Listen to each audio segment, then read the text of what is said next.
ಮುಳಬಾಗಿಲಲ್ಲಿ ಏನ್ ಹೆಚ್ಚು ನಾನು ಈಗ ನನ್ನ ಲಾಸ್ಟ್ ಒಂದು ಪ್ರೆಸ್ ಮೀಟ್ ಮಾಡ್ತಾರೆ ಗಮನದಲ್ಲಿ ಪ್ರೆಸ್ ಮೀಟ್ ಮಾಡ್ತಾರೆ. ನಮ್ಮಲ್ಲಿ ಗಾಂಜಾ ಕೇಸು ಜಾಸ್ತಿ ಬರ್ತಾ ಇದೆ. ಮುಳಬಾಗಿಲಿಗೆ ಗಾಂಜಾ ಕೇಸು ಜಾಸ್ತಿ ಸಪ್ಲೈ ಆಗ್ತಾ ಇದೆ. ರೌಡಿಸಮ್ ಜಾಸ್ತಿ ಆಗ್ತಾ ಇದೆ. ರೌಡಿಸಮ್ ಕಂಟ್ರೋಲ್ ಮಾಡಲಿಕ್ಕೆ ಸರ್ ನಾವು ಆಲ್ರೆಡಿ ಸೊ ಟ್ರಾಫಿಕ್ ಜಾಸ್ತಿ ಆಗ್ತಾ ಇದೆ. ನಮ್ಮ ಆಂಧ್ರ ತಮಿಳುನಾಡಿಂದ ಕಳ್ಳು ಜಾಸ್ತಿ ಬಂದು ಬೈಕ್ ಕಳ್ತನ ಆಗ್ತಾ ಇದೆ. ಅದಕ್ಕಿಂತ ಹೆಚ್ಚಾಗಿ ಕರ್ನಾಟಕ ರಾಜ್ಯದಲ್ಲಿ ಹೈಯೆಸ್ಟ್ ಪೋಕ್ಸೋ ಕೇಸ್ ಆಗ್ತಾ ಇದೆ ತಾಲೂಕಲ್ಲಿ.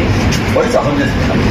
So we are doing awareness programs in all the schools and colleges, sir. We are telling parents that before marriageable age we cannot marry their girl child, sir. We are spreading awareness about it, and whatever POCSO cases reported, we are immediately taking action, sir, regarding all those. Sir, regarding traffic, sir, maximum people were deploying on the road, and we have installed CCTVs in Mulbagal in some 30 locations, sir. And we are taking so this ITM Chalan system we want to reduce, sir.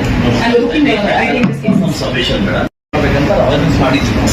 Highest POCSO case Mulbagal ತಾಲೂಕಲ್ಲಿ ಆಗ್ತಾ ಇದೆ. Highest cricket betting Mulbagal ತಾಲೂಕಲ್ಲಿ ಆಗ್ತಾ ಇದೆ.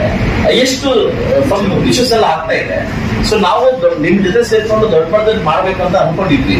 ಇಲ್ಲಿ ತನಕ ನೀವು ನನ್ ಗಮನ ತಂದಿಲ್ಲ, ನಾವು ನಿಮ್ ಗಮನ ತಂದಿಲ್ಲ. ಇಸ್ ಬಿಗ್ ಮಿಸ್ಟೇಕ್ ನಾನು ಹೇಳ್ತೀನಿ ಕೇಳಿ. ಸೊ ನನ್ನ ಟಾಪಿಕ್ ನ ಕಂಟ್ರೋಲ್ ಮಾಡ್ಬೇಕಂತ ನನ್ನ ಕೈಯಿಂದಾನೆ 120 ಬೋರ್ಡ್ ಮಾಡಿ ಡಿಎಸ್ಪಿ ಕೊಟ್ಟಿದ್ದೀನಿ. ಬೋರ್ಡ್ ಹಾಕಿಲ್ಲ, ಟ್ರಾಫಿಕ್ ಕಂಟ್ರೋಲ್ ಮಾಡಿಲ್ಲ. ನನ್ನ ಸ್ವಂತ ಕೈಯಿಂದ 36 ಲಕ್ಷ ಕೊಟ್ಟು ನಾನು ಸಿಗ್ನಲ್ ಹಾಕಿದ್ದೀನಿ. ಸಿಗ್ನಲ್ ಆಗ್ತಾ ಇಲ್ಲ. ನನ್ನ ಸ್ವಂತ ಕೈಯಿಂದ 2 ಜೀಪ್ ಕೊಡ್ಸಿದ್ದೀನಿ ನಿಮ್ಗೆ. ಅದ ಬೆನ್ನಸ್ ಆಗ್ತಾ ಇಲ್ಲ. ಯಾವುದೇ ಏನೇ ಕ್ರೈಮ್ ಬಂದ್ರು ತಾಲೂಕಲ್ಲಿ MLA ಮಾಡ್ಬೇಕಂತ ಔದಾರ್ಯ ಡಿಪಾರ್ಟ್ಮೆಂಟ್ ಬರ್ತಾ ಇಲ್ಲ. ನೀವು ಬಂದಿದ್ದಾರೆ ನನ್ನ ಕಡೆ ಸೇರ್ಕೊಂಡು ಶಾಂತಿ ಸಭೆ ಯಾವಾಗ ಮಾಡಿದ್ದೀರಾ? ಪರಿಚಯ ಆಗಿದ್ದೀರಾ? ನೀವೆಲ್ಲ ತಾಲೂಕು ಪರಿಚಯ ಆಗಿದ್ದೀರಾ? ನನಗೇನು ಪರಿಚಯ ಆಗಿದ್ದೀರಾ? ಲಾಸ್ಟ್ ಒಂದು ದೊಡ್ಡ ಮಟ್ಟದ ವಿಷಯ ಆದಾಗ IG ಅವ್ರಿಗೆ ಫೋನ್ ಮಾಡಿ ತಮಗೆ ಕಾಲ್ ಮಾಡಿದೆ ನಾನು.